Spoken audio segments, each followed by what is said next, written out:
Do you know that there is joy in everything? It's not always joy from success, but there is joy in everything. And my guest today is going to tell us about how you can find joy in everything, but not before he's told us about an amazing career as an entrepreneur, as a keynote speaker, and as the father of the virtual assistant. My guest today is Kevin Surace, who's joining us from Rochester, New York. Kevin, welcome to the show. Thanks for having me, Jim. It's my pleasure, and I'm fascinated because you have one of those careers that seems kind of written in the stars. I mean, you've got a picture of Inc. magazine behind you, you've got trophies, you've got 94 patents. Kevin, I'm delighted to have you on the show, and we've got a little while for you to share with us a little bit about what you're doing now in terms of business, and then we're going to talk about some of the strategies that you know about how entrepreneurs can get noticed on a lean budget.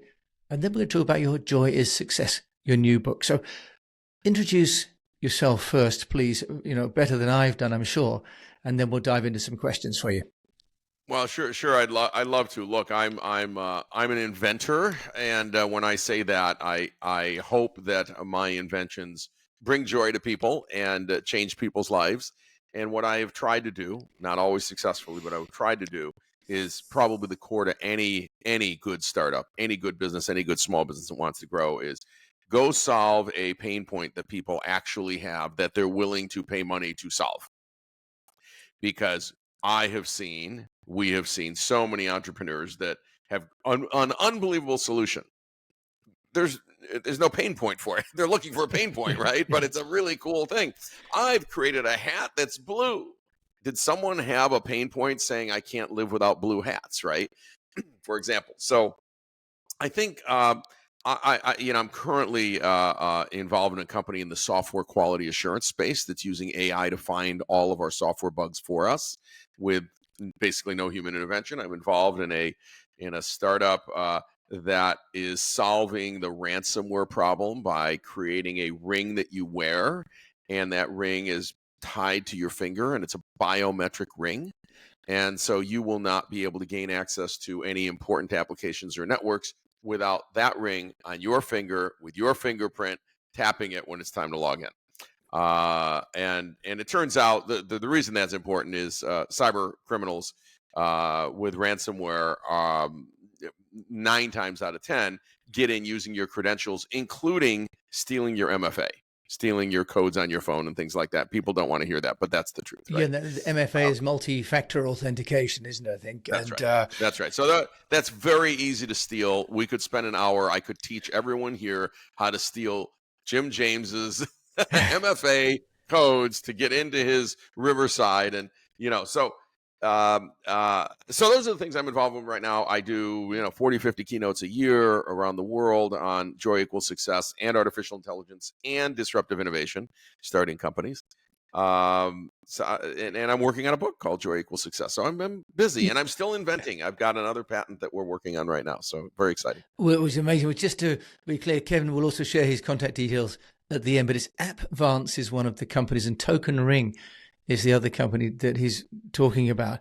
Because this show really tries to focus on how to get noticed and the challenges of that for entrepreneurs, you've identified the old problem, which is entrepreneurs invent something, then look for a problem that it can solve. Why do you think that is, Kevin? Let's just deal with that first. Why do people invent things without having the customer in place first? Yeah, it's a very good question, because they think it's really cool. It's that simple, right? I think this is so cool, and I shared it with my friend, and he thinks it's cool, or she thinks it's cool, and so we're going to go out and build a company around this cool thing. Okay, interesting. Did you ask any of the potential customers, one, is it something that solves a real pain point for them? A real pain point. And two, would they be willing to pay for it? So the other mistake I see is people creating interesting technologies or interesting offerings or interesting service offerings to a group of individuals that have no money. So, one of the tricks in a successful business is create a product or service that solves a real pain point for people with millions of dollars. I'm being a little facetious, but you get my point, because people who have a lot of money, or companies who have a lot of money, can spend some of it on your solution. But if you solve world hunger, which I do want to solve, it's very important. That's a great thing for governments or churches or whatever, or nonprofits. But there's a reason nonprofits do that, because there's no profit and there's no one to Yeah. pay you. They don't have any food because they have no money, and they don't have any money because of infrastructure and all those things. So try to solve problems for people who can pay you, because you're going to need that money in marketing and sales to grow your business. So first of all, then we need to be listening to the market. So at what stage then does one decide to go and find out if there's a market? Because we've all invented things. I mean, I've started businesses in different parts of the world as well, some of which have been successful and some less so. At what stage do you take an idea, Kevin, and validate it? Or do you wait? 0.1. Okay. Right. Not even one. I mean, it's the first thing you want to do is find potential customers and listen to their feedback. Do they have a real pain point? Now, I will tell you this, though. Customers don't design products or services. They don't. So you will go to them, and sometimes they'll go, oh, that won't work. That's impossible. Why would you do that? Blah, blah. Hang on. Do you have a pain point? I really do. And I'm going to give you a direct example. So when I started a company called Serious Materials, now 20 plus years ago, we worked on, at first, a soundproof drywall that today is the standard way to build hotels and condominiums and townhomes and theaters and everything else, right? And it's called Quiet Rock. And it became the standard. It's $1 billion product line. Well, I invented that literally with a mixer and reading all kinds of background on things like viscoelastic polymers and learning how constrained layer damping could work and all these techniques. The reason I did it is customers were calling. We had a coating that went on cars, and customers were calling, potential customers, and saying, can I put that on my walls? Well, no, but why are you asking that? Well, we just got sued from this homeowners association because of everyone can hear each other next door. We got sued from a hotel because everyone can hear it. I go, well, when you hear that 5 or 6 or 7 or 10 times, you go, this is interesting. You're getting sued for hundreds of thousands or millions of dollars. And I go, well, how do you feel about that? Well, insurance covers it sometimes. It doesn't cover it other times. But I never want to go to court for 6 weeks again and have to defend the way I built it that I thought was right. I didn't know better. So I said, what would happen if we had a soundproof drywall? And of course, everybody said they would want it. Now, the cost of soundproof drywall at the time was about 10x that of regular drywall, 10 times. But it kept you from getting sued. So you had to get that into the cost of the project, or do it the old way that actually doesn't work, right? So that did take some time for people to get to it, and I did hire a couple of consultants, in the drywall business, which I wasn't a complete expert in at that time. And both of those consultants said, "This is $50 a panel instead of 5 or 10 for a regular piece of drywall. No one's going to buy it." But those were the consultants. But when I talked to the actual customers, and you actually did an analysis on what they were spending on labor anyway, labor was the big cost. The material wasn't much cost anyway. So in the end, it's $1 billion product line. It's huge. It's used everywhere. And there was a real pain point, which is we get sued and people hate noise, next door. And so yeah, early on. And Kevin, I think what you have said there is, I think, a very key point, that you go and listen for the pain point, not for the product definition. That's for sure. I think often we think I've got to build a product so customers can understand what I'm building, and we're sort of trying to sell them what we've built as opposed to listening to the problem, and they may not have the solution in their own mind, and that's not actually what we're trying to find from them, right? I think you cannot ask the customer to build a solution for you, because if you could, then they'd be working for you. Steve Jobs never went out and asked the customer, do they want an iPhone? What he did do is recognize that when people were driving or doing other things, they wish wouldn't it be nice if you had access to your email right now, just standing up? That'd be great. Yeah. Well, how about your voicemail? Well, and just how about could you look up something on the web? Well, it's 1997, right? That'd be very interesting. So, or 2007 at that point. So, finding the actual pain points was what was interesting. He never said to anyone, How about a phone that does all these things? Yeah. Because nobody could imagine what it would have looked like, how it would have worked. He needed to take his product people and envision that and himself, right? Yeah. But there was a real pain point that he saw. And Steve was phenomenal at seeing there is a pain point, and we're hired to solve that, right? We're hired to solve that pain point. And if we solve it, people will come. in which point, is it fair to say that one of the key attributes of a successful entrepreneur is that they're observant, curious, but also observant, right? As much as being innovators. Sure. There's a great book just on the curiosity factor of entrepreneurs. And the more curious you are, the more interested you are in solving real problems, the more interested you are in what people have to say about solving those problems. You're using your ears a lot. And I think that a lot of entrepreneurs, sometimes myself, certainly in this interview, we tend to use our mouth. But when we use our mouth, we're not learning anything other than what we already know. So we have to listen, and we have to not argue with them. They're telling you, this isn't quite right about this product. Or this isn't, I really don't have that pain point. You and I talked about this at an earlier time, which is in Silicon Valley, we still say that when you start a company, it'll be your fifth business model within that company that is probably the one that's successful. And the unsuccessful companies are usually the entrepreneurs who hang on to their first model and they insist they're right and they simply run out of money. And companies only die for one reason. People know it's marketing, it's sales. No, they just run out of money. There's only one reason, because if you still had money, you'd try something else. So don't run out of money. Yeah, and I think it's Annie Duke, isn't it, who's written that book, Quit, which is great. Yeah. And reading that, and this whole idea of if you don't get to the summit of Himalayas by 11 o'clock, you need to turn back. And it's always very hard as an entrepreneur to know how close to 11 o'clock do you push it, right? And when you, as you say, you really need to follow some guidelines. But Kevin, then let's assume that you have done some listening.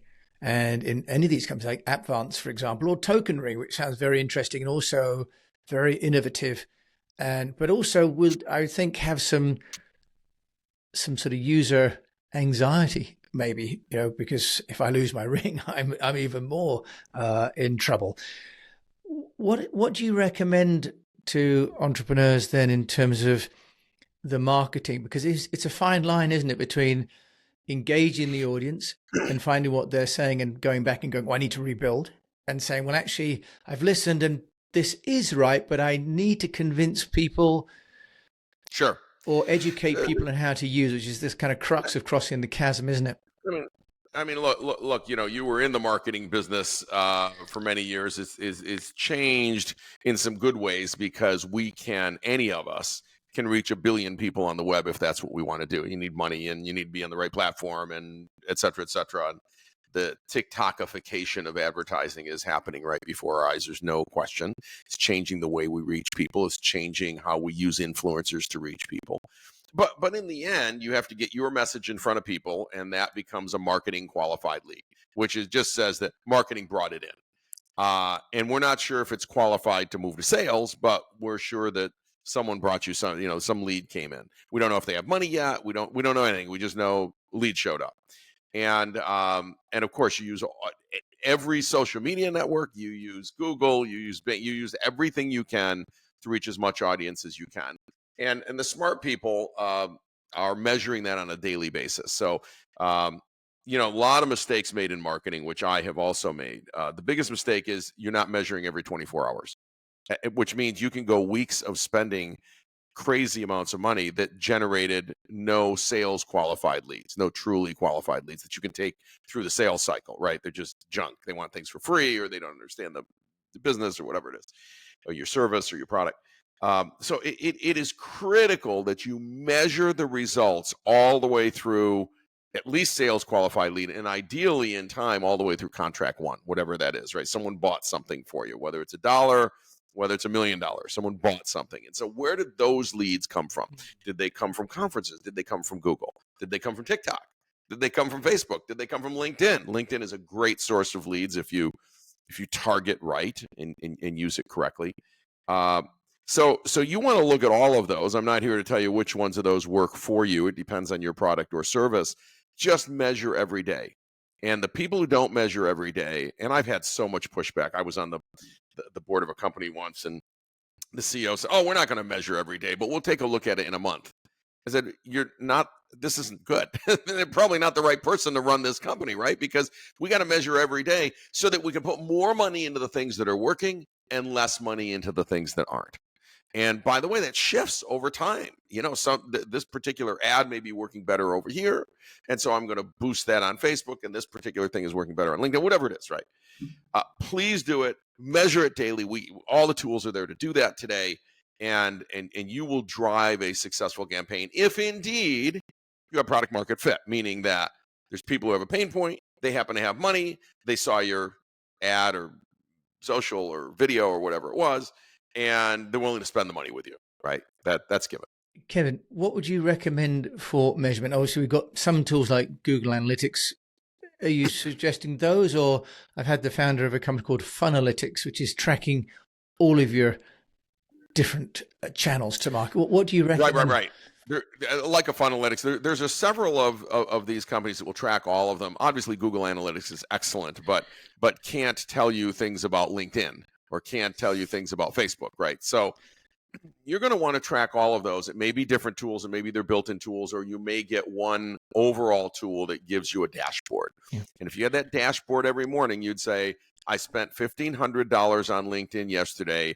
I got X number of marketing qualified leads. Some of those moved to sales qualified. You can start to follow that down the funnel, right? Yeah. And then I spent $300 over here, and I got far more.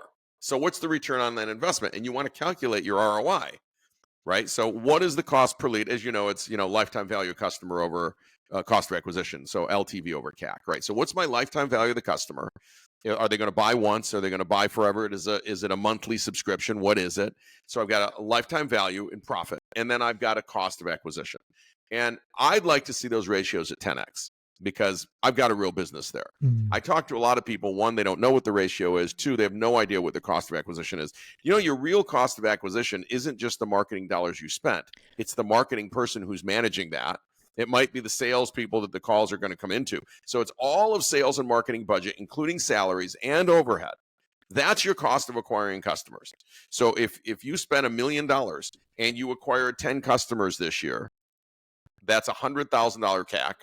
And if you're charging $3,000 for your service, you're dead, right? It cost you $100,000 to get a customer, and you only get $3,000 from them and they never buy again. That's a disaster, right? So if you're spending $100,000 to get a customer, that's fine as long as you're charging a couple $100,000 a year and you're going to keep them for 3 to 5 years, right? That's how you got to start thinking about LTV over CAC. And how many people I run into, they have no idea what these terms have been around for 20 years, but they don't have any concept of this is how I measure, and I measure daily. Well, I think as you say, Kevin, that most people, including me, we're so busy thinking about engaging in social media, thinking about maybe cash flow, product development, that the hard part, I suppose, a bit like accounting, gets left to month end, end of quarter, end of year, and if you like, the ship is sailing without really checking on the navigation, as you say, every day or every hour. And it's possible now, isn't it? So with a company like Token Ring, what is your marketing strategy to get across the chasm? I'd love to hear from you how you're going to introduce this new security device. So Token Ring only sells to enterprises. They have to be large enterprises that can buy more than 10,000 rings, rough number, right? And some can buy 100,000 rings. So our cost of acquisition is immaterial because they're going to buy millions of dollars product. Nice. And so the target is CISOs. Those are heads of security in companies and or CIOs. And and the cost of ransomware to them on an annual basis is in the sometimes tens of millions of dollars, if not more, let alone brand equity and all of those other things. And so this is a very inexpensive way to protect the access to their networks where Russia, China, anyone else cannot get in if they didn't have your ring. And they don't have your ring. They don't have your ring. It only works with your ring, and you can't, so they can't get in. So it literally comes up on the screen and says, tap your ring, put your thing. I'm done. And it's compatible with everything from Microsoft products to Oracle products to SAP to all of the major platforms already. So I think so very targeted marketing, right? I only want to talk to CISOs or the director or VP of security below them. That's it. And I think what you've also hit on, which is fantastic to illustrate that, is that, excuse me, that a sales strategy doesn't have to be social media and broad. Right. For example, in B2B, you've identified, if you like, the gateway, which is a relatively small number of people who make a decision on behalf of a large organization. So your acquisition cost is relatively small because they can be profiled on LinkedIn, for example. That's right. That's right. And I think we often get into the mindset at the moment of the need to do social media almost for B2B and B2C. But what's great is you just highlighted that the sales channel, if you think about it carefully, can be much more efficient than that as well. It depends on your product, right? If you can sell to a C-level exec and they have the authority to buy millions of dollars of product, that's where you should focus. You notice I never said consumers on Token Ring. It's not that it wouldn't offer tremendous benefit to consumers. It's just my cost of acquisition probably outweighs what I'm going to get from them. Yeah. That is not a really good channel. They do have the problem, but ransomware people don't really hold consumers much for ransom because they can't pay much, maybe $100. So go to companies, banks, healthcare, insurance, sometimes retail, that have tens or hundreds of millions of dollars to lose every year if they don't close this door that is wide open. They 2 years ago, they rolled out MFA, either with an app or a code that comes to your phone. 100% of those are hacked today. Quite easy to hack. You actually hire an access broker to hack it for you, and then they turn it over.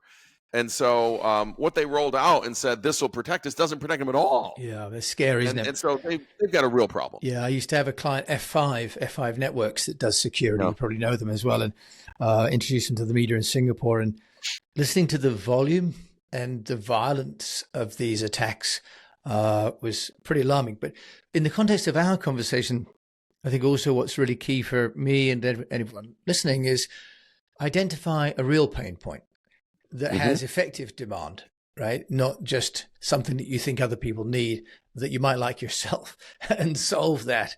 That isn't necessarily a great business, right? That's right.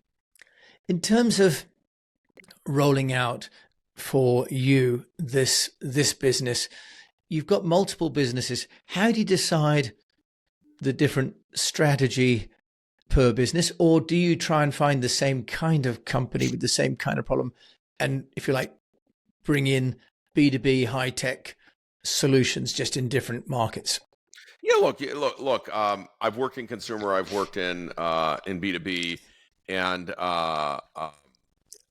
you have to bring in experts who have done that. You want to hire the best people you can that have already done that before, right?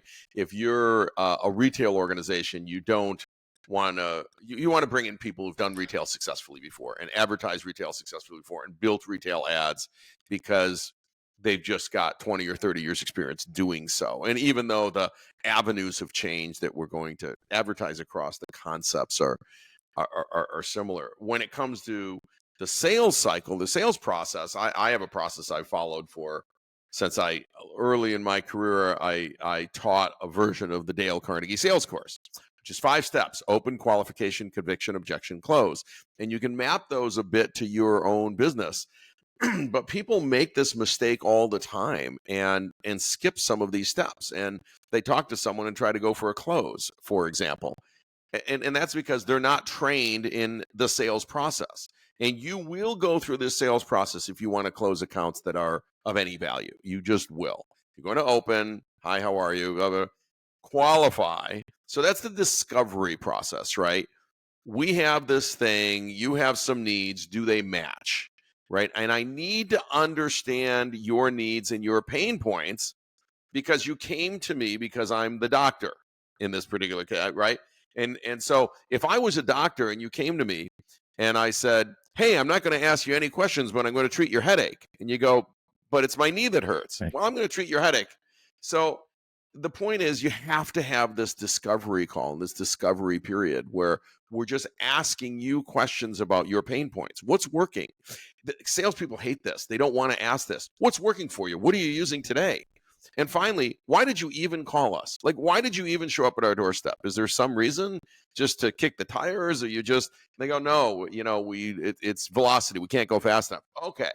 So you're in trouble because you can't go fast enough. You can't find the bugs fast enough, for example, maybe, or you can't. Okay, now we can talk about what the next steps are. And the next step might be a demo that's targeted to that, just to show them how we do that. The step after that is going to be make sure that we understand what their budget is. Does it fit what we have? In all of these businesses, you're going to get people who come in and say, oh, I really want what you have. I don't have any budget right now, but if I can use it for free for a while, hang up. There's no business there, right? Yeah. Oh, I got to be nice to them. No, they have no money. Move on. You're in business to make money. Don't be rude, but time to move on, right? So do they have a budget? Finally, you can do proof of concepts, proof of values, things like that. And then finally, you win the contract. And when you follow this cycle, you will follow a process that gets you to win more than 90% of the time. So it's amazing. When you don't follow the process, the close ratios are terrible. You almost never close anything. It's really fascinating. Right. I must put that 5-stage methodology into the show notes. So, Kevin, you've had a lot of success with developing new products yourself, building companies now as an investor as well, but also as an author. And I know you've got a new book, Joy Equals Success.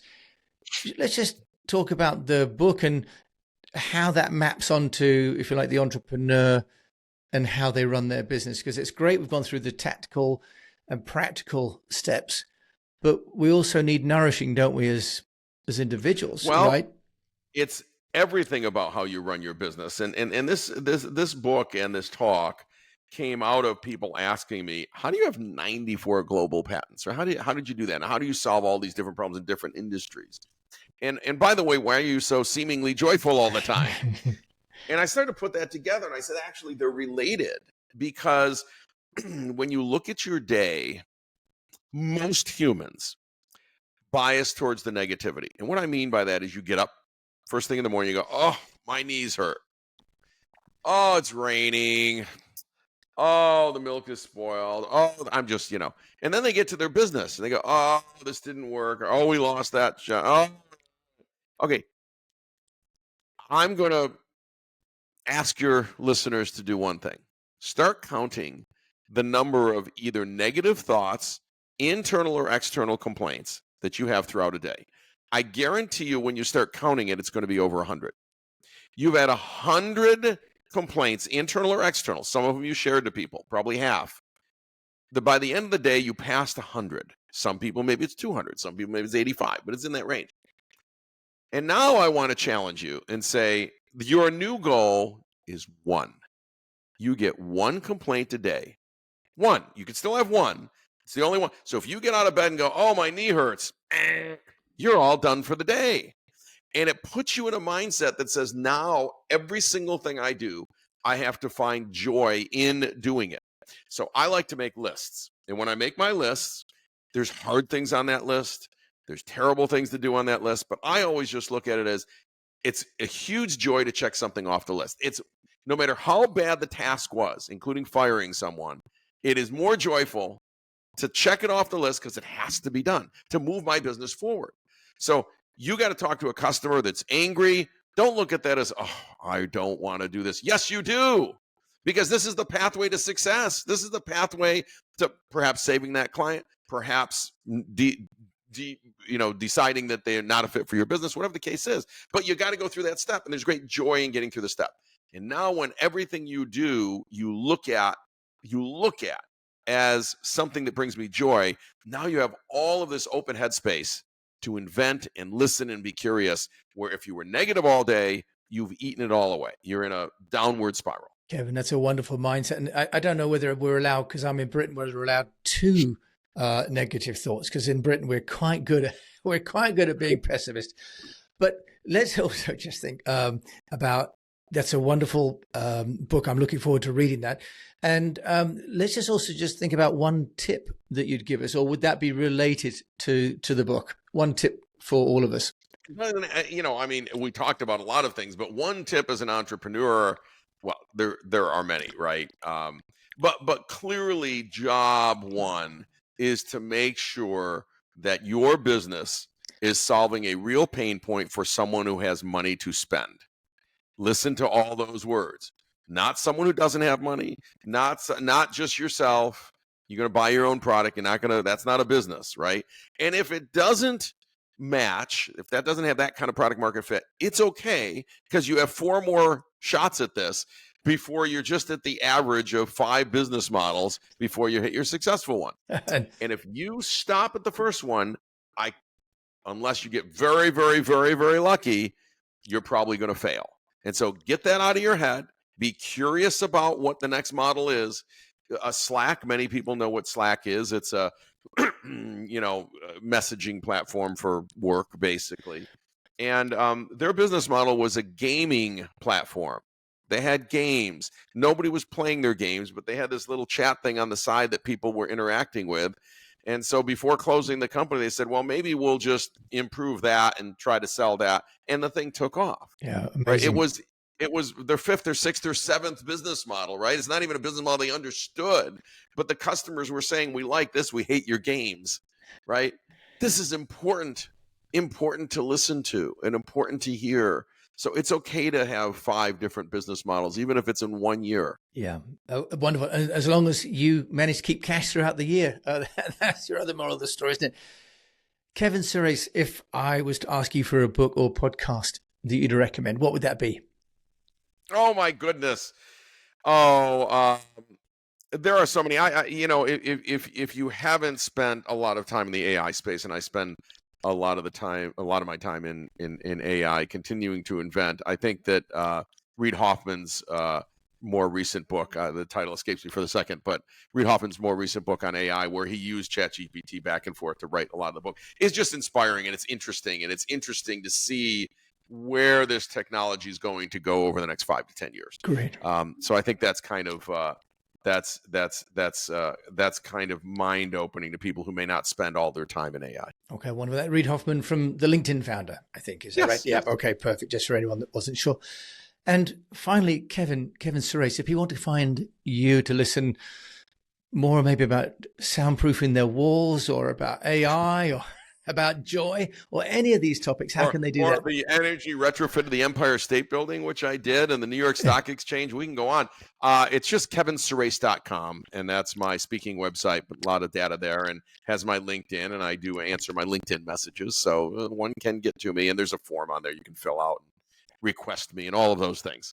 Kevin Surace, well, I'm glad that we've been able to get to you and get you to come on the show. Thanks so much for joining us. We could have, as we said before we started recording, have a whole day, but I know how busy you are. So thank you for sharing your time and your thoughts with us. Yeah, my pleasure. Thanks for having me.